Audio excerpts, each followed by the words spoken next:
पर्दा लिफाटेता है। सल्तनत जीना की सरजमीन पर हर तरफ खुशहाली का दौर दौरा था।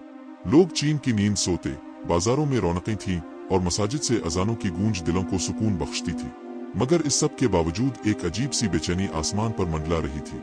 बादशाह ज़ैद बिन खालिद, जो निहायत आदिल और बहादुर हुक्मरान माना जाता था, कुछ दिनों से उलझन में मुब्तला था। हर रात इसे एक ही ख्वाब आता। ख्वाब में वो एक गहरी वादी में खड़ा होता, सामने एक काले धुएं से भरी फिजा, और इसके बेचक बीच एक कौम उभरती नजर आती, चेहरे सियाह, आंखें सुर्ख और जुबान ऐसी जो इंसानों की नहीं लगती। बादशाह ने अपने वजीर खास हकीम हसन को बुलाया और ख्वाब की तफसील सुनाई।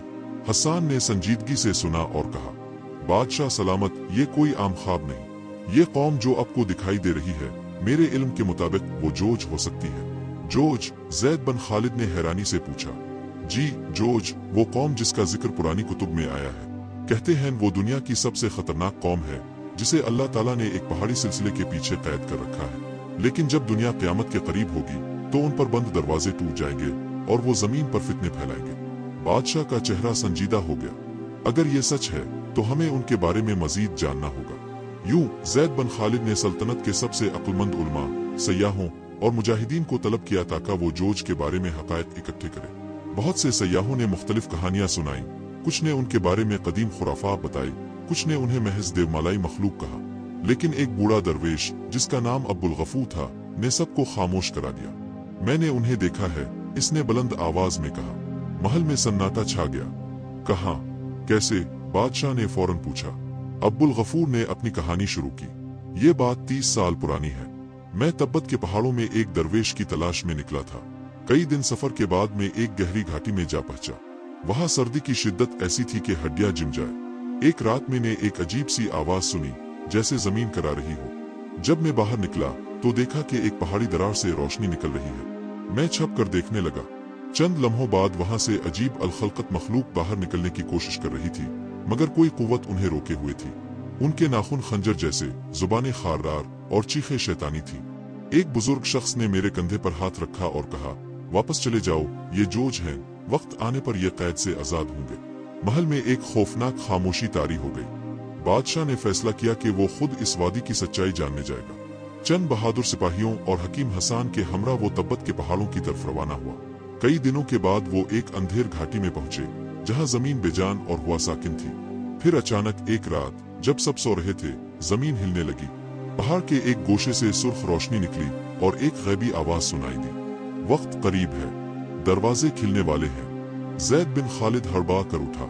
इसे यकीन हो चुका था, जोज वाकई मौजूद है और वो कैद से आजाद होने वाले हैं। क़यामत का दरवाजा। सल्तनत जीना में खौफ की लहर दौड़ गई जब बादशाह लूट कर आया और इसने अवाम से खिताब किया, मेरे अजीजों, वो वक्त करीब है जिससे हमारे बुजुर्ग हमें खबरदार करते आए हैं। एक ऐसी कौम कैद से आजाद होने वाली है जो जमीन पर खून, फितना और फसाद फैलाएगी। हमें तैयार रहना होगा। लोगों में हलचल मच गई। कुछ ने इसे दीवानगी करार दिया, कुछ ने सच माना। मगर बादशाह ने दिफाई तैयारियां शुरू कर दी। शहर के गिर्द दीवारें मजबूत की गईं, पानी के ज़खायर महफूज किए गए, फौज को नई तरबियत दी गई और सबसे अहम बात, इबादत और दुआ को बढ़ा दिया गया। उधर जोज के कैद दरवाजे पर वो गैबी कुव्वत कमजोर होने लगी थी जो सदियों से उन्हें रोके हुए थी। उनकी जुबान में सिर्फ एक लफ्ज गर्दिश करता था, आजादी। उनके सरदार, जिसका नाम शाहूर था, एक देवकामत मखलूक था जो कुव्वत, चालाकी और वहशत का मुरक्कब था। इसने अपनी कौम को तैयार किया। हमें कैद में रखकर ये इंसान अपनी दुनिया आबाद करते रहे। अब वक्त है हम अपनी भूख, गुस्से और वहशत का हिसाब चुकाएं। आखिरकार वो लम्हा आ गया। एक जलजले के साथ पहाड़ फटा और जोज जमीन पर निकल आए। उनका हुजूम एक सैलाब की मानिंद फैलता गया। वो रास्ते में आने वाली हर बस्ती को अजुड़ते गए, खेत जला दिए, दरिया जहरीले कर दिए और इंसानों को जानवरों की तरह शिकार किया। सल्तनत जीना उनके रास्ते में आखिरी दीवार थी। ज़ैद बिन खालिद ने अपनी फौज को तैयार किया। शहर की फसीलों पर जवान, घोड़ों पर सवार तीरंदाज और दुआओं में मसरूफ अवाम, सब एक आखिरी जंग के लिए कमर बस्ता थे। फिर वो दिन आ गया। उफुक पर गर्दो गुबार के साथ जोज का हुजूम नमूदार हुआ। उनके नारे आसमान चीरते थे।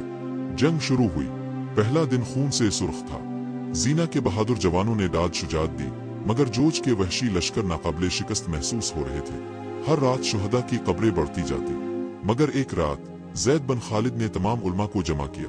सब ने कहा, ये वो कौम है जिसे नजात सिर्फ अल्लाह की मदद से मुमकिन है। जैसे जुल्करनैन ने माजी में उन्हें कैद किया था।